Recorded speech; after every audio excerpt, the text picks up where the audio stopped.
آخری زمانہ اس عنوان سے ہمارا ایک استوار دروس کا سلسلہ جاری ہے، جہاں ہم ان نشانیوں کا ذکر کر رہے ہیں جنہیں رسول اللہ صلی اللہ علیہ وسلم نے قیامت کی نشانیاں قرار دیا ہے۔ یعنی جب تم ان نشانیوں کا ظہور ہوتے ہوئے دیکھو تو چاہے ایک خاندان ہو، ایک فرد ہو یا ایک معاشرہ ہو، وہ تباہی کی طرف جاتا ہے، وہ خرابی کی طرف جاتا ہے۔ اور اس سیریز کے بنیادی طور پہ 3 مقاصد ہیں۔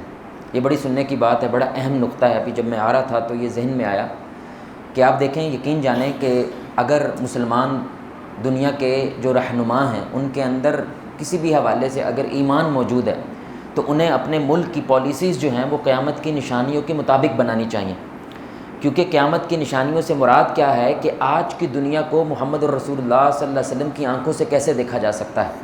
یعنی جب ہمارے نبی صلی اللہ علیہ وسلم کسی شے کو کہتے ہیں کہ یہ ہوا تو قیامت سمجھو، تو مطلب وہ شے سب سے اہم ہے، اس کے متعلق پالیسیز بنانے کی ضرورت ہے، اس کے متعلق قانون سازی کرنے کی ضرورت ہے، اس کے متعلق سوچنے کی ضرورت ہے، کیونکہ یہ نبی صلی اللہ علیہ وسلم نہیں سوچ رہے، یہ اللہ رب العزت نبی صلی اللہ علیہ وسلم کو پیغام دے رہا ہے کہ آنے والا وقت کیسا ہوگا۔ سبحان اللہ۔ دوسرا سب سے بڑی بات جو اس کی وجہ سے معلوم ہوتی ہے کہ کچھ چیزیں ایسی تھیں جو صرف صحابہ کو نظر آ سکتی تھی کیونکہ وہ اس دور میں موجود تھے، لیکن کچھ چیزیں ایسی ہیں جو صحابہ کو نہیں، صرف ہمیں نظر آ سکتی ہیں کیونکہ ہم آج کے دور میں موجود ہیں۔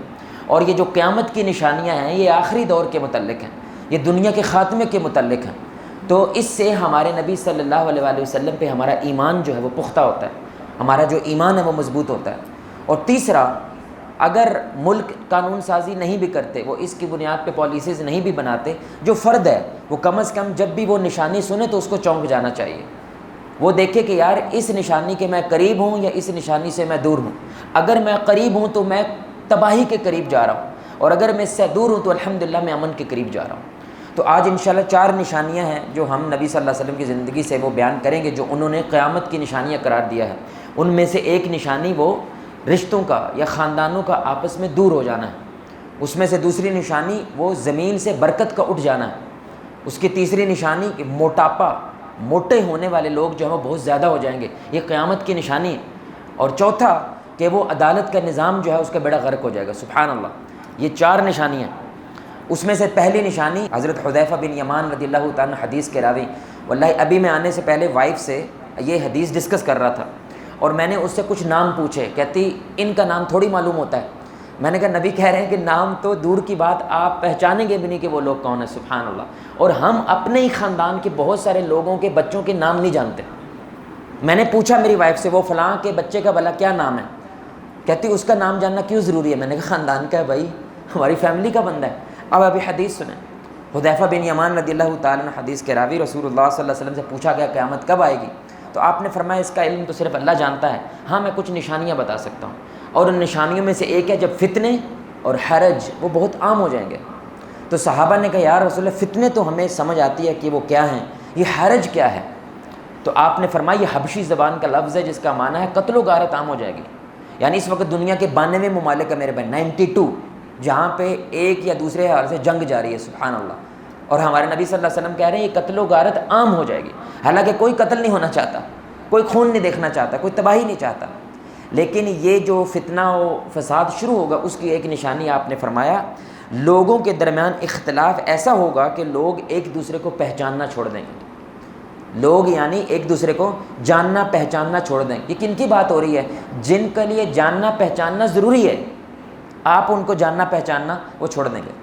جنہوں نے یہ بک لکھی نا وہ کہتے ہیں کہ یہ ایک اس کی مثال یہ ہوتی ہے کہ آپ مارکیٹ کے اندر ہیں اور آپ کی خاندان کا کوئی بچہ آپ سے ٹکراتا ہے اور آپ کو معلوم نہیں ہوتا یہ میری خاندان کا بچہ ہے۔ سبحان اللہ۔ خاص طور پہ نا میرے بھائی آپ نے شادیوں پہ یہ ضرور دیکھا ہوگا، شادیوں کے اوپر ایک بڑا کمال منظر ہوتا ہے، جو چھوٹے بچے ہوتے ہیں تو جو بابے ہوتے ہیں بزرگ وہ یہ پوچھ رہے ہوتے ہیں اے کنہ ہے، اے کندہ تے اے کندہ، اکثر بزرگ یہ پوچھ رہے ہوتے ہیں، اور جو جوان ہیں جو ہماری والی ان کو کوئی فرق نہیں پڑتا، یعنی ان کو اس چیز سے کوئی فرق نہیں پڑتا میرے بھائی یہ کس کا ہے اور وہ کس کا ہے۔ یہ فرق بزرگوں کو پڑتا ہوتا ہے کیونکہ وہ اکثر اس چیز کا زیادہ لحاظ رکھتے ہیں کہ بھائی یہ ظاہری بات ہے شادی ہماری ہے تو 90% لوگ یہ کون ہیں بھائی؟ ہمارے ہی ہیں، یہ ایک نہ والد ہے دوسرے حوالے سے ہمارے خاندان کے لوگ ہیں، لیکن میں اپنے خاندان کو نہیں جانتا۔ یہ بزرگوں کو زیادہ ٹینشن ہوتی ہے، نوجوانوں کو نہیں ہوتی۔ ان کا مقصد ہوتا ہے کہ میری امی نے بھیجا ہے، رشتہ دور تھا، تم جاؤ ولیمہ کھاؤ، 1000 روپیہ دے کے آ جاؤ۔ اس سے زیادہ تمہارا اور کوئی کام نہیں ہے۔ تو میں نے جیسے یہ حدیث پڑھی تو میں نے فوراً، ہمیں زیادہ تر معلوم صرف اپنے بہن بھائی کے بچوں کے علاوہ، آپ ایمان سے بتائیں کہ آپ اپنی ایکسٹینڈڈ فیملی کے بچوں کے نام بتا سکتے ہیں؟ سبحان اللہ۔ میں نے ایک جگہ پہ کہا، میں نے کہا صرف نمبر گنو، یعنی جو صرف نمبر ہیں تمہارے خاندان کے، یعنی کہ تمہاری بہن کی سائڈ، تمہاری امی کی سائڈ، تمہارے ابو کی سائڈ، صرف نمبر گنو۔ تو وہ کہتے ہیں جواب میں تقریباً 150 لوگ تو ہیں، یعنی 150 افراد ہیں، لیکن انہیں ان میں سے 20-30 سے زیادہ کے نام، یہ زندہ لوگ ہیں، ہمارا خاندان ہے، خون ہے ہمارا، سبحان اللہ۔ اور اس سے جو اگلی نسل ہے میرے بھائی، یعنی اب جو بچے پیدا ہو رہے ہیں، آپ سوچیں اگر ہم ایسے ہیں اور ہمارے بزرگ ایسے ہیں تو سوچو جو آنے والی نسل ہے ان کا کیا حال ہوگا، سبحان اللہ۔ تو میں نے اس حدیث کو جب اپلائی کیا، یعنی دنیا کے اوپر اس کے اثرات دیکھے، اعداد و شمار دیکھے، تو میں حیران رہ گیا کہ الحمدللہ اس گئے گزرے دور میں بھی دنیا میں سب سے زیادہ خاندانی نظام آج بھی مسلمانوں کا ہے۔ وجہ صلہ رحمی کا تصور ہے، نہیں، رشتے توڑنا حرام ہے، خون کے رشتے توڑنے والے پہ رسول اللہ صلی اللہ علیہ وسلم نے جہنم کی وعید سنائی ہے، جس کی وجہ سے کہیں نہ کہیں ابھی بھی ہمارا خاندانی نظام کیا ہے، وہ موجود ہے۔ لیکن اس کے اندر بھی اوور آل جو ہمارے تقریباً 57 کے قریب اسلامی ممالک ہیں، اس میں جو خاندان رہ گیا ہے، یعنی جہاں پہ سارے مل کے رہتے ہیں، یا تو ایک گھر میں رہتے ہیں یا ایک محلے میں رہتے ہیں۔ یعنی پہلے کیا ہوتا تھا، یا تو ایک ہی حویلی ہوتی تھی، یا کم از کم اس گلی میں، پچھلی گلی میں، ساتھ والی گلی میں، ادھر گلی میں ہم ہی رہتے ہیں، ہمارا ہی خاندان ہے۔ وہ صرف 36% رہ گئے ہیں، سبحان اللہ۔ یعنی دنیا میں جو خاندانی نظام ہے مسلمانوں کا، وہ تقریباً کتنا ہے، صرف 36%، یعنی 64% جو خاندان ہے وہ ختم ہو چکے ہیں۔ کیا مانا؟ یا تو وہ پیسے دارو کی وجہ سے میرے بھائی ملک چھوڑ گئے، یا وہ شہروں میں چلے گئے، یا ان کی شادیاں دور ہونے کی وجہ سے پیسے نہیں ہیں کہ ایک دوسرے سے مل سکیں، یعنی اتنے معاشی حالات ہی نہیں ہے کہ ایک دوسرے سے مل سکیں، جس کی وجہ سے دوریاں قائم ہو گئی ہیں، اور صرف 36% سبحان اللہ وہ خاندان قائم رہ گیا۔ اور دوسری جگہ پہ سب سے زیادہ آج کی دنیا میں وہ بھی غربت ہے، وہ افریقہ کے مسلمان ہیں جہاں میں سب سے زیادہ خاندان ہے افریقہ کا، یعنی ایک خاندان کم از کم 10 افراد ہے ایک خاندان کے۔ پاکستان میں تقریباً 5 سے 6 ہیں، لیکن افریقہ کے تقریباً 10 ہیں، لیکن وہاں پہ بھی تعداد خاندانوں کی 27% رہ گئی ہے، سبحان اللہ۔ اس غربت کے باوجود 73% خاندان جو ہے وہ ٹوٹ چکا ہے، سبحان اللہ۔ 73% میرے بھائی، ابھی قیامت آئی نہیں ہے، ابھی اس نے آنا ہے۔ اور یہ ہم صرف مسلمانوں کی بات کر رہے ہیں، کیونکہ جو غیر مسلم ہے میرے بھائی، ان میں تو شادیوں کا تصور ہی ختم ہو رہا ہے۔ وہ کہتے ہیں ہم شادی کی ضرورت نہیں ہے، لیونگ ریلیشن شپ کافی ہے۔ لیونگ ریلیشن شپ ہوتا ہے کہ نکاح کے بغیر ساتھ میں رہنا، کیونکہ لڑکا بھی راضی ہے لڑکی بھی راضی ہے، تو کیا فرق پڑتا ہے۔ تو اب ان کے بچے حرام زادے پیدا ہوتے ہیں، یعنی USA کے اندر تقریباً 40% زیادہ بچے وہ حرام زادے پیدا ہوتے ہیں، سبحان اللہ۔ تو جو حرام زادہ بچہ ہے میرے بھائی، اس کو کیا پتہ میرا دادا کون ہے، میرا پردادا کون ہے، میرا چاچا کون ہے، میرا خالو کون ہے، اس کو اس سے کوئی فرق نہیں پڑتا۔ تو ہمارے نبی صلی اللہ علیہ وسلم کے جو فرمان ہے میرے بھائی، وہ ہم اپنی آنکھوں سے ہوتے ہوئے دیکھ رہے ہیں۔ یعنی صحابہ یہ سوچ بھی نہیں سکتے تھے، کیونکہ وہ پورے کا پورا قبیلہ اکٹھا رہتا تھا۔ اب سوچیں، یعنی کسی ایک کو ہاتھ لگایا تو پورا قبیلہ آ جاتا تھا۔ حالانکہ ابو طالب مسلمان نہیں ہے، لیکن نبی کے لیے جان دینے کی بات کرتے ہیں۔ وجہ خاندان ہے بھائی، مذہب ایک نہیں ہے، عقیدہ ایک نہیں ہے، خون ایک ہونے کی وجہ سے، خاندان ایک ہونے کی وجہ سے وہ صرف قبیلے کی نظام کی بنیاد پہ جان دیتے تھے۔ اچھا، لوگوں کو نا یہ چیز معلوم نہیں رہی ہے، جیسے ابو بکر صدیق رضی اللہ تعالیٰ عنہ، ان کی ایک خاصیت تھی، وہ ماہر انساب تھے، حسب نسب کے بارے میں اینڈ تک پہنچتے تھے۔ تو رسول اللہ صلی اللہ علیہ وسلم جب کسی قبیلے کے پاس جاتے نا، تو ابو بکر سے انفارمیشن لیتے تھے، ان کا ویک پوائنٹ کیا ہے، ان کا اسٹرانگ پوائنٹ کیا ہے، تاکہ وہاں سے میں ان سے بات کروں اور بات کا کیا ہو، اثر زیادہ ہو۔ تو ہمارے معاشرے میں لوگ یہ بھول گئے، مثلا ارائیں ہے نا، ارائیں، تو ارائیں پاکستان کا میرے بھائی، اب راجپوتوں میں اور ارائیوں میں بڑا ٹف مقابلہ جا رہا ہے کہ سب سے زیادہ بڑا خاندان کس کا ہے، لیکن ارائیں اور یہ بہت بڑا خاندان ہے۔ یہ ایک بندے سے شروع ہوتا ہے، لوگ مطلب اس چیز کو بھول جاتا ہے، سمجھ نہیں، یعنی ایک بندہ ہوتا ہے نا میرے بھائی، اس کے نیچے سے پھر بچے ہوتے ہیں، پھر بچوں سے نیچے بچے ہوتے ہیں، اور پھر پورا قبیلہ، پوری ایک ذات برادری شروع ہوتی ہے، اور وہ ایک ہی جگہ پہ رہتے تھے۔ یعنی یہ جگہ جو ہے وہ سارے کے سارے کون ہیں، اس باپ پردادے کی اولاد والے بچے یہاں پہ رہ رہے ہیں۔ اسی طرح بھٹی ہے، آپ سمجھ رہے ہیں، اسی طرح مغل ہوتا ہے، اسی طرح کوئی فلاں خان، یعنی ایک خاندان ہوتا ہے جس کے نیچے کیا میرے بھائی پوری نسل چل رہی ہے۔ تو میں نے جب کسی نوجوان کو بتایا، کہتا ہے ہمیں یہ چیز معلوم نہیں تھی، سبحان اللہ۔ تو صحابہ کو یہ چیز عام معلوم ہوتی تھی، وجہ کیونکہ وہ قبائلی نظام میں رہتے تھے، اور ہمیں یہ چیز بڑی عجیب معلوم ہوتی ہے۔ لیکن رسول اللہ نے فرمایا قیامت سے پہلے کیا ہوگا، لوگ اپنے ہی لوگوں کو جاننا پہچاننا بھی کیا ہوں گے بھائی، میل ملاپ رکھنا اور تعلق بنانا اور مدد، یہ تو بڑی دور کی بات ہے، میل ملاپ ہی ختم ہو جائے گا، یعنی پہچاننا جو ہے نا وہ بھی چھوڑ دیں گے۔ اللہ تعالیٰ ہمیں، اب دیکھیں اس کی بنیاد پہ ہمارے ملک کو کیا چاہیے، پالیسی بنانی چاہیے کہ ہمارے ملک کا خاندانی نظام جڑ رہا ہے یا ٹوٹ رہا ہے، یعنی ہمارے ملک کی ایسی پالیسیز کون سی جس کی وجہ سے خاندان مضبوط ہو رہا ہے، اور ایسی پالیسیز کون سی ہیں جس کی وجہ سے خاندان وہ کمزور ہو رہا ہے۔ ہمیں اپنے آپ کو دیکھنا چاہیے اس حدیث کے آئینے کے اندر کہ میں اپنی فیملی کے کتنے ممبرس کو جانتا ہوں، ان کے بچوں کو کتنا جانتا ہوں، کتنی بار ان سے بات کرتا ہوں، سبحان اللہ۔ دوسری حدیث رسول اللہ صلی اللہ علیہ وسلم نے فرمایا کہ وہ زمین سے جو برکت ہے وہ ختم ہو جائے گی، سبحان اللہ۔ انس بن مالک رضی اللہ تعالیٰ عنہ حدیث کے راوی ہیں کہ قیامت اس وقت تک قائم نہیں ہوگی جب تک لوگ ایسی بارش نہ دیکھ لیں۔ کتنی عجیب بات ہے، آپ دیکھے گا، ایسی بارش نہ دیکھ لیں جو ہر جگہ پہنچے مگر زمین کچھ پیدا نہیں کرے گی، سبحان اللہ۔ یعنی زمین ناراض ہو جائے گی اپنے لوگوں سے، یعنی بارش آ رہی ہے، پانی آ رہا ہے اس کے اوپر، لیکن اندر سے کچھ نکلتا نہیں ہے، پھوٹتا نہیں ہے۔ اور ہمارے نبی نے قحط کی باقاعدہ تعریف بیان کی۔ قحط کیا ہوتا ہے؟ آپ نے فرمایا قحط وہ نہیں جہاں پہ بارش نہیں ہوتی، قحط وہ ہے جہاں پہ بارش ہوتی ہے لیکن زمین کچھ پیدا نہیں کرتی، زمین پیدا کرنے سے جو ہے وہ قاصر ہو جاتی ہے۔ اللہ اکبر۔ اور میں نے صرف اور صرف میرے بھائی صرف لکھا کہ یہ والی حدیث لکھی، واللہ یعنی آج کا جو ماڈرن دور ہے میرے بھائی وہ کتنا آسان ہو گیا۔ صرف میں نے یہ حدیث لکھی اور کہا کہ بھائی اس حدیث کے مطابق آپ بتائیں کہ دنیا کا کیا حال ہے، سبحان اللہ۔ یعنی آپ اوپر حدیث لکھتے ہیں اور نیچے لکھتے ہیں کہ اس کے مطابق دنیا کیسی دکھتی ہے، تو اس نے جو ڈیٹا دیا وہ حیران کرنے والا ہے کہ یونائٹڈ نیشن میرے بھائی، اقوام متحدہ، یہ اس کی بات کر رہا ہوں میں، ان کے مطابق دنیا کا پہلے ہی میرے بھائی تقریباً 71% کیا ہے، پانی ہے، اور 29% کیا ہے میرے بھائی، وہ زمین ہے۔ اس 29% میں سے 77%، بھائی بولیں سارے کتنا، 77% میرے بھائی وہ بنجر ہو گیا، 77% علاقہ وہ بنجر ہو گیا۔ 43 لاکھ مربع میل علاقہ میرے بھائی صحرا بن گیا، صحرا کے اندر تبدیل ہو گیا۔ انا للہ و انا راجعون۔ حالانکہ میرے بھائی بارش ہوتی ہے، لیکن اب بارشیں کیسی ہوتی ہیں، جب ضرورت ہوتی ہے نہیں ہوتی ہے، جب ضرورت نہیں ہوتی ہے تو وہ زیادہ ہوتی ہے، اور جب ہوتی ہے میرے بھائی تو پہلے بارش ہوتی تھی کنیاں پڑتی تھی، سمجھ رہے ہیں، تھوڑی تھوڑی بارش ہوتی ہے اور اس کی وجہ سے وہ زمین کے اندر جذب ہو جاتی تھی، وہ جذب ہونے کی وجہ سے آس پاس کا سارے علاقہ جو ہے نا وہ سبز ہوتا تھا اور کنوؤں کے اندر پانی آتا تھا، زمین کے نیچے جو پانی ہے وہ اس کا لیول اوپر آتا تھا۔ اب کیا ہوتا ہے میرے بھائی، آدھے گھنٹے کے اندر ہفتے کی بارش ہو جاتی ہے۔ اس کو کہتے ہیں بادل کا پھٹ جانا۔ پہلے بادل برساتے تھے، اب پھٹ جاتے ہیں۔ ہماری گزارش سمجھے، جس کی وجہ سے وہ پانی رکتا نہیں ہے، بہہ جاتا ہے سارا۔ اور ظاہری سی بات ہے، یہ جو انڈر ڈیولپ کنٹریز ہوتے ہیں، ترقی پذیر ممالک ہوتے ہیں میرے بھائی، وہاں پہ کوئی نظام نام جیسے پاکستان ہے، ہوتا کوئی نہیں، پانی رکتا کوئی نہیں، اور سارے کا سارا پانی وہ کیا ہوتا ہے، تباہی میں چاہتا ہے اور ضائع ہو جاتا ہے۔ دوسری جگہ پہ انہوں نے یہ کہا کہ 53 ممالک کے اندر 30 کروڑ سے زائد لوگ میرے بھائی ایسے، 53 ممالک کے 30 کروڑ کے قریب لوگ ایسے میرے بھائی جو غذائی قلت کا شکار ہے، جن میں پاکستان بھی ایک ملک آ گیا، سبحان اللہ۔ یعنی وہ پاکستان جو ٹاپ 10 چاول میں، ٹاپ 10 گندم کے اندر ہے، ٹاپ 10 آم کے اندر، ٹاپ 10 میرے بھائی کنو مالٹوں کے اندر ہے میرے بھائی، وہاں پہ ہم غذائی قلت کا شکار ہو جائیں، جہاں پہ ہم دالیں رشیا سے منگوائیں، جہاں پہ ہم گندے رشیا سے یوکرین سے منگوائیں میرے بھائی، یہ پنجاب کے لیے ڈوب مرنے کا مقام ہے۔ یعنی یہ پنجاب جو پورے بر صغیر کے لیے کھانا پیدا کرتا تھا، اب اپنا نہیں پورا کر پا رہا، اپنی شے پوری نہیں کر پا رہا۔ یہ کیا ہے میرے بھائی، یہ ہمارے نبی صلی اللہ علیہ وسلم نے اس کی کیا کی تھی، پیشن گوئی کی تھی۔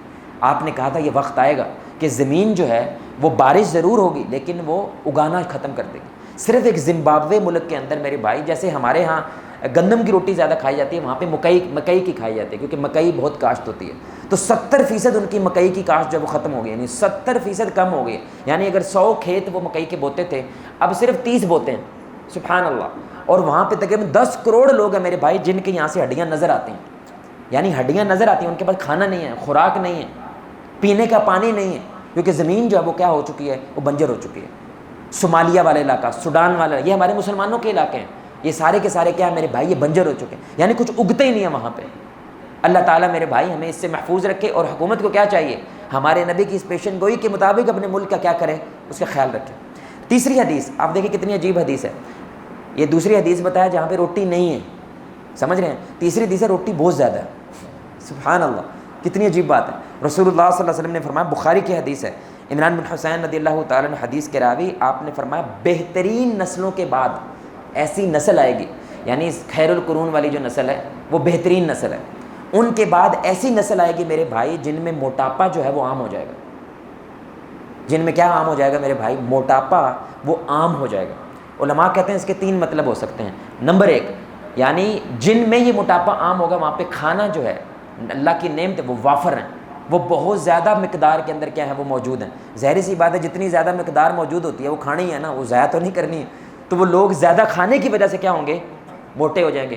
دوسرا، لوگوں کا زیادہ کام مشینیں کرنا شروع کر دیں گے. سبحان اللہ. یعنی موٹر سائیکل مشین ہے, گاڑی مشین ہے, یہ جو واشنگ مشین ہے یہ ایک مشین ہے. یعنی اب آپ کو کپڑے خود دھونے نہیں پڑتے ہیں, تو لوگ ہڈ حرام ہو جائیں گے. یعنی لوگ حرکت ہی نہیں کرتے. جب حرکت ہی نہیں کرتے ہیں تو وہ کیا ہوگا میرے بھائی؟ ظاہری سی بات ہے ان کے اندر کیا آ جائے گا؟ ان کے اندر موٹاپا آ جائے گا. اور تیسری بات, وہ دنیا کے اندر غرق ہو جائیں گے. کیونکہ اصول کیا ہے؟ کم کھانا, کم سونا, کم بولنا. یہ روحانیت کی جیت ہے. روحانیت کی سب سے بڑی طاقت ہوتی ہے. تو جب انسان بہت زیادہ کھانا شروع کرتا ہے تو اسلام کے اندر بسیار خوری کہتے ہیں اس کو, یہ گناہ ہے. یعنی تون کے کھانا میرے بھائی یہ گناہ ہوتا ہے, کیونکہ اس کی وجہ سے انسان میں شہوت جاگتی ہے, وہ زنا کی طرف جاتا ہے. کیونکہ جب پیٹ بھر جاتا ہے اب یہ کسی اور خواہش کا سوچتا ہے. جب پیٹ خالی ہوتا ہے تو سارا ذہن کدھر ہوتا ہے میرے بھائی؟ وہ پیٹ کی طرف ہوتا ہے, وہ بھوک کی طرف ہوتا ہے. اس لیے ہمارے نبی نے فرمایا شہوت کو روکنے کے لیے کیا کرو؟ کھانا نہیں کھانا. کیا مطلب؟ روزے نہیں رکھنا. یعنی اگر شادی کر سکو تو شادی کرو اور اپنی عورت سے اپنی خواہش کو پورا کرو. اگر شادی نہیں کر سکتے تو کیا کرو؟ روزے رکھو. کیونکہ جب روزہ رکھتا ہے تو بندہ کہتا ہے بھوکا رہتا ہے. بھوکا رہنے کی وجہ سے اس کا زنا کی طرف دھیان نہیں جاتا, بلکہ کس کی طرف جاتا ہے؟ بھوک اور پیاس کی طرف دھیان جاتا ہے, جس کی وجہ سے شہوت رکتی ہے. سبحان اللہ, کتنی بڑی بات ہے. تو اب جب اس حدیث کو آپ دنیا کے اوپر اپلائی کرتے ہیں سبحان اللہ, تو آدھی دنیا میرے بھائی چھوٹی بات نہیں ہو رہی ہے, آدھی دنیا موٹاپے کا شکار ہے. سبحان اللہ. کتنی بھائی؟ آدھی سے زائد دنیا اس وقت اوبیس ہے. اوبیس کا مطلب ہوتا ہے جن کا پیٹ بہت زیادہ نکلا ہوتا ہے. یعنی وہ اپنے وزن سے, ان کا وزن اگر 70 ہونا چاہیے تو 90 ہے, 90 ہونا چاہیے تو 120 ہے, 120 ہونا چاہیے تو 150 ہے. وزن جو ہے ان کی حد سے کیا ہو گیا؟ وہ تجاوز ہو گیا. اور آپ کو کتنی عجیب بات ہے, دکھ کی بات ہے, یعنی اس معاملے میں ہم امریکہ سے آگے چلے گئے. امریکہ دوسرے نمبر پہ ہے, پہلے نمبر پہ دنیا میں کویت ہے, مسلمانوں کا ملک ہے جو سب سے زیادہ موٹا ہے. دنیا میں سب سے زیادہ موٹے لوگ وہ کہاں پہ بھائی؟ مسلمان کے, کویت کے لوگ ہیں. سبحان اللہ. کویت کی ٹوٹل آبادی میرے بھائی 50 لاکھ ہے. 25 لاکھ لوگ میرے بھائی اوور ویٹ ہے. سبحان اللہ. پھر ٹاپ 10 جو کنٹری ہیں اس میں 3 مسلمان ہیں. ایک ایجپٹ ہے وہ بھی عربی, دوسرا یہ کویت ہے, تیسرا وہ UAE ہے, دبئی ہے. یہ تینوں ممالک میرے بھائی کون ہے؟ مسلمان ہیں. پھر دوسرے نمبر پہ امریکہ ہے, پھر کوئی دوسرا ملک ہے. یعنی ہمارے نبی صلی اللہ علیہ وسلم جن کے ساتھ یہ بات بیان کر وہ عرب ہیں, اور عرب کے لوگ میرے بھائی اس حدیث کے سب سے بڑے مصداق بن رہے ہیں. سب سے زیادہ دنیا میں موٹے جو ہیں وہ مسلمان ہیں, اور مسلمانوں میں وہ کویت کے لوگ ہیں. یعنی ایک طرف ہمارے نبی کہہ رہے ہیں دنیا میں زمین سے رزق ختم ہو جائے گا, روٹی کھانے کو نہیں, اور دوسری طرف کیا ہے میرے بھائی؟ اتنی روٹی ہے کہ کھا کھا کے موٹے ہو گئے. سبحان اللہ. کھا کھا کے ان کے پیٹ نکل آئے ہیں. اور صرف ایک امریکہ کے اندر میرے بھائی $1 ٹریلین, میرے بھائی واللہ العظیم یہ لکھا نہیں جاتا ہمارے لوگوں سے کتنے نمبر ہوتا ہے. یہ صرف اس پہ لگاتے ہیں جو موٹاپے کی وجہ سے بیماریاں پیدا ہوتی ہیں, صرف ان چیزوں پہ لگا دیتے ہیں. سبحان اللہ. اور ایک سروے میں خاص طور پہ بات سمجھیں, 1990 سے لے کر 2025 تک سب سے زیادہ لوگ موٹے اس دوران ہوئے ہیں. 1990 سے لے کے 2025 تک سب سے زیادہ لوگ موٹے ہوئے ہیں. وجہ فاسٹ فوڈ پیدا ہوا میرے بھائی. اس دور میں کیا پیدا ہوا؟ فاسٹ فوڈ آیا, بیکری کی آئٹمز بہت زیادہ آنے لگی, کیکس وغیرہ, یہ کینڈیز اور یہ سب کچھ. ایک ٹافی ہوتی تھی میرے بھائی کھوپرا کی, یا ایک ٹافی ہوسٹ ٹافی, 2-3 ٹافیاں ہوتی تھیں. اب 70,000 قسم کی ٹافی ہے. ساری کیا ہے؟ شوگر ہے. اور شوگر کیا کرتی ہے میرے بھائی؟ انسان کے وزن کو بڑھاتی ہے. سبحان اللہ. تو اس لیے, اور ایک شیخ کہتے ہیں یہ کھانا جو فاسٹ فوڈ ہے نا, اس کو کہنا چاہیے یہ فاسٹ فوڈ کھانا نہیں ہے بلکہ شیطان کا کھانا ہے. کیونکہ سب سے زیادہ موٹا جو چیز کہتی ہے وہ فاسٹ فوڈ ہوتا ہے, یہ بیکری کی آئٹمز ہوتی ہیں. اور جہاں جہاں فاسٹ فوڈ ہوتا ہے یہ سروے, وہ وہاں پہ میڈیکل سٹور زیادہ ہوتے ہیں. ہم ایک گاؤں میں گئے, اس گاؤں کے پورے کے اندر میڈیکل سٹور نہیں تھا. تو وہ کہتے ہیں ہم دوائی تھوڑے سا ساتھ ہی 5 کلومیٹر شہر ہے وہاں سے لیتے ہیں. میں نے کہا یار اس شہر کے اندر فاسٹ فوڈ کی کوئی دکان ہونے کا نہیں, ہمارے گاؤں میں کوئی فاسٹ فوڈ نہیں ہے, کوئی بیکری نہیں ہے, اور وہاں پہ کوئی میڈیکل سٹور بھی نہیں ہے. یعنی جتنا زیادہ میڈیکل سٹور ہوتا ہے اتنا زیادہ وہاں پہ کیا ہوتا ہے؟ فاسٹ فوڈ ہوتی ہے اور بیکری ہوتی ہے. آپ نوٹ کر کے دیکھ لیں. اور جہاں پہ یہ دو چیزیں کم ہوتی ہیں وہاں پہ میڈیکل سٹور بھی کم ہوتا ہے, کیونکہ وہاں پہ بیماری بھی, سبحان اللہ, وہاں پہ بیماری بھی کم ہوتی ہے. تو یہ حدیث بھی میرے بھائی, آدھی دنیا موٹی ہوگی میرے بھائی, دنیا کبھی سوچ بھی نہیں سکتی تھی. وجہ دنیا پیدل چلنے والی قوم تھی میرے بھائی. گھوڑے ہاتھی کن کے پاس ہوتے تھے, اونٹ کن کے پاس ہوتے تھے میرے بھائی, ایک لگژری تھی. تو لوگ پیدل چلنے والی قوم ہوتی تھی میرے بھائی, موٹاپے کا تصور نہیں تھا. اس لیے صحابہ کو یہ باتیں بڑی عجیب لگتی تھی, ایسا کیسے ہوگا, اور وہ بھی عرب لوگ ہوں گے. اب کہتے ہیں عمرے پہ جاؤ البیک نہ کھاؤ تو عمرہ ہوا. بولے بھائی لوگ ایسے کہتے ہیں کہ عمرے پہ جاؤ, البیک کیا ہے؟ فاسٹ فوڈ ہے. یعنی چنگا کھانا نہیں کھانا ہے, ہم نے ادھر بھی جا کے کیا کھانا ہے؟ وہ فاسٹ فوڈ کھانا. وہ نہیں کھایا تو آپ کا عمرہ سمجھ لے تسی جی لاہور نہیں دیکھا جمعہ نہیں نا, جنہیں عمرے تے آیا تے البیک نے کھا تو جمعہ ہی نہیں پائی. یعنی اتنا معروف ہے, اتنا مشہور ہے, اتنا فاسٹ فوڈ کھاتا ہے عربی میرے بھائی. آپ کی سوچ ہے, اور عربی اس وجہ تتا ہو گیا. یعنی سب سے زیادہ غصے والی قوم جو ہے اس وقت وہ سب سے زیادہ وہ عرب ہے. ان میں غصہ بہت زیادہ آتا ہے میرے بھائی. وجہ اس جیسے کھانے کی وجہ سے, کیونکہ جو شوگر ہوتی ہے میرے بھائی یہ کیا کرتے ہیں, انسان کو ہائپر بناتی ہے. تو جب بہت زیادہ آپ ایسی چیز لیتے ہیں تو انسان کیا تتا ہو جاتا ہے. ہمارے لوگ بڑے تتے ہو گئے. تو یہ صرف ہمارے نبی صلی اللہ علیہ وسلم موٹاپے کی بات نہیں کر رہے, اس سے جڑی ہوئی پوری دنیا کی بات کر رہے ہیں. آخری حدیث میرے بھائی, پھر اپنی بات ختم کرتے ہیں. رسول اللہ صلی اللہ علیہ وسلم نے بخاری کی جو حدیث ہے, اللہ اکبر, ابو ہریرہ رضی اللہ تعالیٰ عنہ حدیث کے راوی ہیں. آپ نے کہا قرب قیامت کی نشانیوں میں سے یہ بھی ہے کہ لوگ جھوٹی گواہی دینا شروع کر دیں گے اور سچائی کو چھپائیں گے. بھائی لوگ کیا کریں گے, جھوٹی گواہی دیں گے اور سچائی کو کیا کریں گے, وہ چھپانا شروع کریں گے. ہمارے نبی کا یہ انداز ہے, قسم سے کبھی کبھی دکھ لگتا ہے. ہماری ظاہری بات ہے عدالتوں کے نظام کو دیکھ کر, وہاں پہ تو بکتا ہے باقاعدہ. یعنی آپ کو باقاعدہ ایک بندے کو 5,000 10,000 روپیہ دینا, اس نے آپ کی گواہی دے دینی ہے, کوئی مسئلے والی بات نہیں ہے. میں خود گیا ہوں اور یہ عام سی بات ہے. یعنی لٹرلی جیسے پھیری والے ہوتے ہیں نا میرے بھائی, پھیری لگا رہے ہیں, ویسے وہاں پہ جھوٹی گواہی کی پھیری لگ رہی ہوتی ہے. آپ جا کے دیکھ لیں میرے بھائی. اور واللہ جب میں نبی کی اس حدیث کو پڑھتا ہوں, یہ جو ابھی میں آپ کو سنانے لگا ہوں, اللہ کی قسم ہم نبی کو منہ کیسے دکھائیں گے سمجھ نہیں آتی اس بات. ایسے کر کے ٹیک لگا کے رسول اللہ صلی اللہ علیہ وسلم بیٹھے تھے اور کہنے لگے میرے صحابہ کیا میں تمہیں بتاؤں کبیرہ گناہ کون سے ہوتے ہیں. تو آپ صلی اللہ علیہ وسلم نے 2-3 گناہ جب کبیرہ بتایا, جیسے شرک کرنا ہے, ماں باپ کی نافرمانی کرنا ہے, پھر آپ ایسے آگے ہو گئے. یعنی پہلے ٹیک لگائی ہوئی ہے اور کبیرہ گناہوں کی بات ہو رہی ہے بھائی, لیکن جب اس والے گناہ پہ ہے تو آگے ہو گئے. جھوٹی گواہی دینا بہت بڑا گناہ ہے, جھوٹی گواہی دینا بہت بڑا گناہ ہے. بولی جا رہے ہیں جھوٹی گواہی دینا بہت بڑا گناہ ہے, جھوٹی گواہی دینا بہت, بولی جا رہے ہیں, یہاں تک کہ صحابی نے خواہش کی کاش ہمارے نبی خاموش ہو جائیں. سوچیں یعنی ہمارے نبی صلی اللہ علیہ وسلم کے وہ منظر کے ایسے کسی کرسی پہ بیٹھے ہوئے ہوں, ٹیک لگائی ہوئی ہوں, اور آگے ہو کے یہ محمد الرسول اللہ جس کی زبان پہ اللہ بولتا ہے, اور وہ آگے ہو کے یہ کہنے لگے کہ بھائی جھوٹی گواہی, جھوٹی گواہی, جھوٹی گواہی, جھوٹ, اور پھر بھی لوگ جھوٹی گواہی دیں. آپ سوچیں ذرا, یہ کیسی قوم ہے جو ہمارے نبی صلی اللہ علیہ وسلم پہ کہتے ہیں کہ ہم ایمان لاتے ہیں, جو اتنی بڑی بات کر رہے ہیں کہ اس کی وجہ سے انصاف کا نظام کا بیڑا غرق ہو جاتا ہے. اب میرے بھائی آپ ہمارے ملک کو دیکھیں تو ہمارے ملک کی جو رینکنگ ہے, یعنی یہ کس کی رینکنگ ہے, جو عدالتی نظام ہے نا, یہ ہمارے اسلام کے نظام جیسا نہیں چلتا ہے. یہ جو برٹش تھا گورا, یہ بالکل ہو بہو اسی کے نظام کے جیسے, اسی کی طرح کوٹ پہننا ہے, اسی کی طرح لارڈ بولنا ہے, اسی طرح آپ نے جسٹس, جو وہ لفظ بولتے تھے وہی بولنا ہے. تو اسی لیے انہیں کے ادارے نے ہمارے ملک کے بارے میں کیا کہا, دنیا میں 142 ممالک ہیں, ان میں سے پاکستان کے نمبر 129واں ہے کس کے اندر, انصاف کے نظام میں. یعنی اتنا گندا نظام ہے, سب سے پہلے پہ وہ ہے, پھر دوسرے, تیسرا, چوتھا, 5واں, 129 نمبر پہ کون آتا ہے میرے بھائی, پاکستان کا. مطلب کیا, یہ ملک 129ویں نمبر پہ ہے. اور پاکستان میں ایک ادارہ ہے اس کا نام ہے پلڈاٹ, یعنی وہ ایک گورنمنٹ کا ادارہ ہے, اس نے سروے کیا جو کچہری کے اندر لوگ آتے ہیں. یہ سنیے گا ذرا, ان میں سے 25% لوگ ایسے تھے جنہوں نے کہیں نہ کہیں اپنی زندگی میں لازم اپنے رشتہ دار کے چکر میں جھوٹی گواہی دی ہے. وہ کہتے ہیں 25%, اور 60% ایسے لوگ ہیں وہ کہتے ہیں یا تو ہمارے سامنے جھوٹی گواہی دی گئی ہے یا ہم اس کا حصہ بنے ہیں لیکن ہم نے منع. 60% لوگ میرے بھائی پاکستان کے آپ اندازہ کریں, یعنی کہیں نہ کہیں یا تو انہوں نے خود جھوٹی گواہی دی ہے یا وہ جھوٹی گواہی کیا ہے. بھائی ایک حدیث ہے, اللہ کے نبی نے فرمایا اوپر کا نظام سارا برباد ہو جائے گا, جاہل, ان پڑھ, گوار, کرپٹ لوگ آپ کی کرسیوں پہ آ کے بیٹھیں گے. لیکن یہ حدیث کیا کہہ رہی ہے, نیچے سے بھی نظام کا بیڑا گرک ہو جائے گا. لوگ چاہتے نہیں ہے کہ انصاف آئے, لوگ چاہتے نہیں ہے کہ ملک کے اندر جو ہے نا وہ قانون کا بول بالا ہو. وجہ اگر یہ جھوٹی گواہیاں دینا شروع کریں گے تو یہ کیا کہہ رہے ہیں کہ کسی طریقے سے ہمارے ملک کے انصاف کا نظام برباد ہو جائے, اور وہ ہو گیا میرے بھائی. اب میرے بھائی تھوڑی سی بھی, میں بزنس کر رہا ہوں الحمدللہ, کچھ انویسٹمنٹس کرتے ہیں, تو میرے پیسے کسی بندے نے مار لیے, تو ظاہر بات ہے ہم نے قانوناً سارے جوری پوری کی ہوئی ہے, معاہدہ لکھا ہوا ہے, چیزیں لکھی ہوئی ہیں, ساری چیزیں لکھی ہوئی ہیں. تو میں تو پہلی دفعہ بزنس کر رہا تھا, تو میں نے باقاعدہ ہائی کورٹ کا لائر جو ہے ہمارا کوئی دوست تھا, میں نے اس کو بلایا مشورہ کرنے کے لیے کہ میں کیا کروں. انہوں نے کہا حافظ صاحب عدالت اور حکومت آپ کے کسی کام نہیں آنا, قانون میں ہے ہی نہیں ہے کہ اگر بزنس میں اونچی نیوی ہو جائے آپ کی مدد کرنی ہے, کہیں بھی کچھ نہیں ہے. تو آپ نے زیادہ سے زیادہ کیا کرنا ہے, اس بندے کو جیل ہو جائے گی, اور وہ کہیں ان کا ڈالا ہے, جب جیل ہو جانی ہے وہ ڈالا ہے پھر پیسے. آپ سمجھ رہے ہیں, وہ جو تھوڑی بہت امید ہے نا وہ بھی کیا ہونی ہے, ختم ہو جانی. ہاں کان ٹوٹا لے جاؤ, کوئی کیا ہے جو کان ٹوٹا نہیں ہوتا ہمارے بھائی, وہ لے جا تو تیرے پیسے نکل سکتے ہیں.